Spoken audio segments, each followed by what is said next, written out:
Hi everyone, this is Yana Smakula for StAMPtember.com. Welcome back for another Yippee for Yana episode. In this video, we are going to create elegant thank you card featuring the Graceful Swans stamp set. Now, this elegant handmade card combines timeless design with a touch of vintage charm.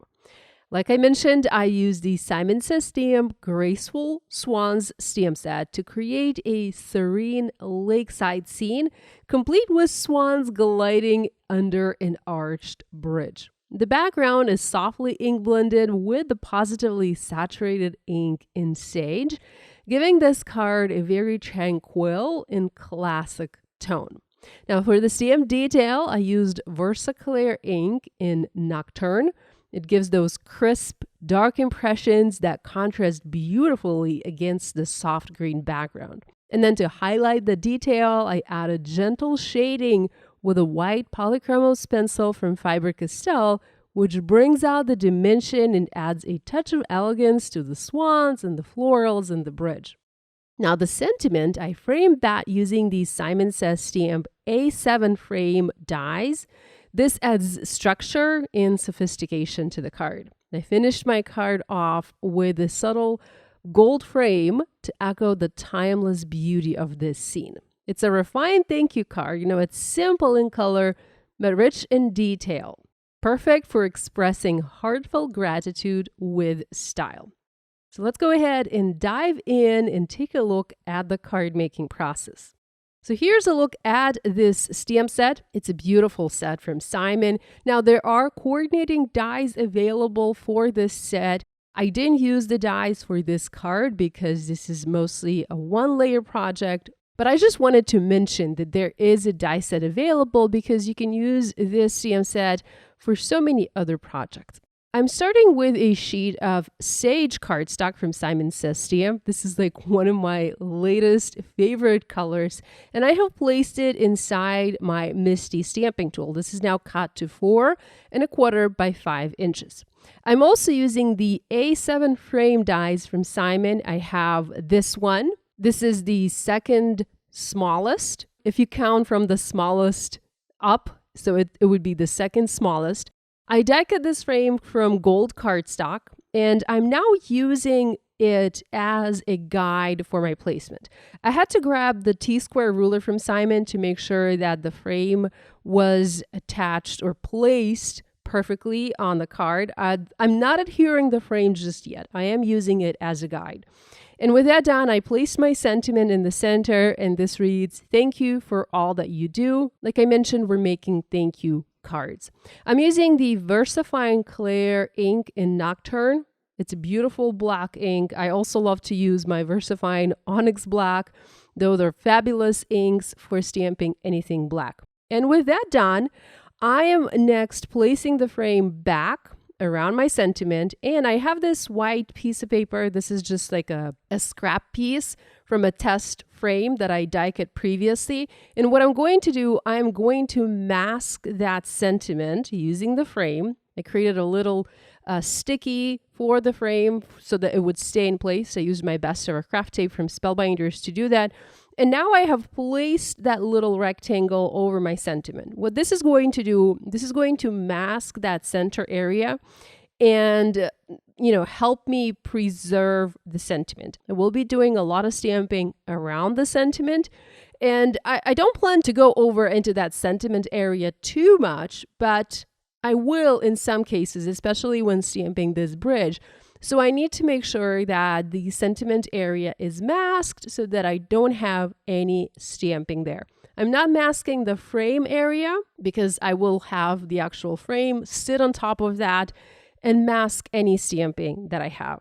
I am going to start stamping my images one by one. I have stamped the bridge. I'm doing some partial stamping here. I don't need to have the entire bridge image, just, a partial will do. And having stamped that using black ink, I'm next grabbing my pencil. This is a white pencil from Faber-Castell. It's a POLYCHROMOS pencil. You can also use Prismacolor pencil. You will need any white pencil, not a watercolor pencil, but like a colored pencil. So grab a white pencil and use that to color your image. We're just coloring it in, nothing fancy, nothing special, just adding little highlights to the image. I'm also coloring the area under the bridge where there's water. I don't have any stamping there, but I am extending that water and creating maybe an illusion of waves, if you will. Now, we stamp the bridge once. If your stamping isn't perfect the first time around, don't worry, because we will stamp it again. If you notice, my paper is still inside the MISTI. The stamp is still attached to the lid of the MISTI, and I'm doing my coloring inside the MISTI. This is not the most convenient way to color.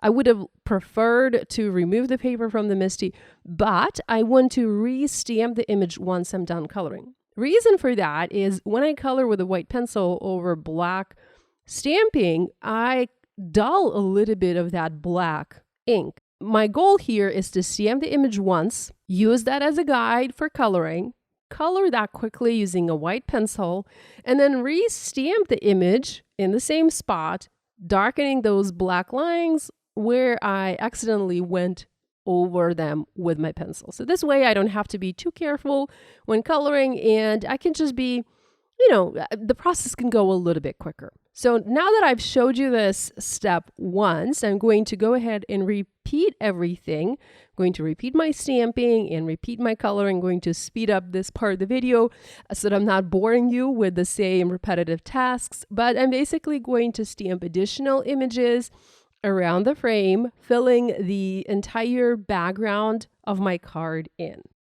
I'm using the pencil and I'm holding it, oftentimes I'm holding it at an angle to get, different pencil strokes, if you will. But for the most part, it's just simple coloring. If you don't have a white pencil, gray pencil would look nice. You just need to introduce another color into this card. We're creating a monochromatic card for the most part. So adding just a little bit of additional color really works well here. So with the bridges done, I'm next going to add some swans. I love this stamp set. The swans are beautiful. The sentiments in this stamp set are also beautiful. You could easily make some stunning birthday cards using this set. Just replace the thank you sentiment with a birthday sentiment. Or, there's one more in here that says, may your heart be filled with peace. Beautiful sentiments, beautiful imagery. I really love this illustration style. It's so stunning. It's so elegant. You just need to add a little bit of coloring, just a touch of coloring to make these images shine. So I've stamped the swans. I also stamped a little image of a rose in the corner there. And I'm once again using my colored pencil to color those in. Remember to sharpen your pencil from time to time so that you can get into those nooks and crannies a little easier. And with the coloring done, just go ahead and re-stamp those black outlines. We now have this top right-hand side corner left. I'm going to work on that one as well. I'm zooming in here from time to time so you can have a closer look at the coloring and at the process. And as you can see, everything goes so quickly. You can definitely spend more time on your coloring, but for this card, this is just something, a simple coloring will do. Just a little bit of color application will do the trick. With the stamping done, I've removed the panel from my MISTI, and I have also removed my mask. And you can catch a look at this card, and it already looks so beautiful. You probably don't even need to add the frame because it looks stunning already. But I wanted to emphasize that sentiment. I wanted to frame it, if you will. I know I already have it framed with the help of the images, but I also want to frame it with the help of a die cut. I cut several of these frames. So I have the main frame cut from Mirror Gold cardstock, and I also cut 3 additional frames from Craft cardstock. I didn't want to cut them from white because white would show too much from the sides of the frame, and I just wanted to use some color of cardstock that was similar to gold, so I used Craft. I glued the 4 layers together using my Barely Art glue, and this is what it looks. It's just stunning. Now I do want to pop this frame up even more. So here I used foam adhesive strips. I added them from the back of the frame, and I adhered the frame onto my card.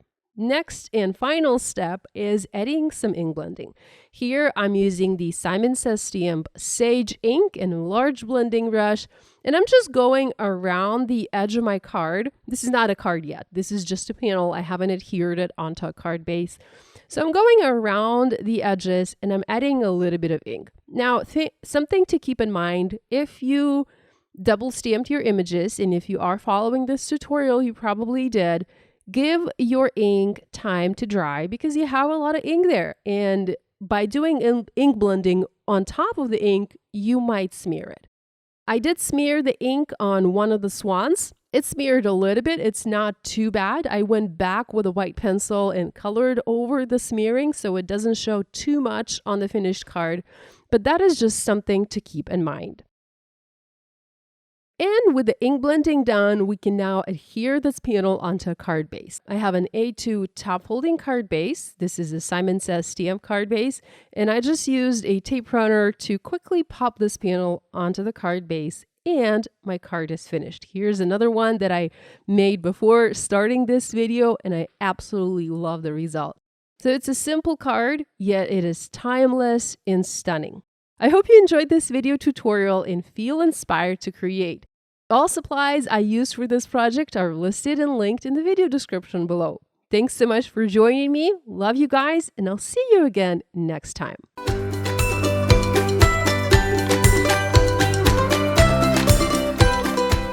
Hi there, I'm Heidi, Simon's mama and founder at SimonsSaysStamp.com.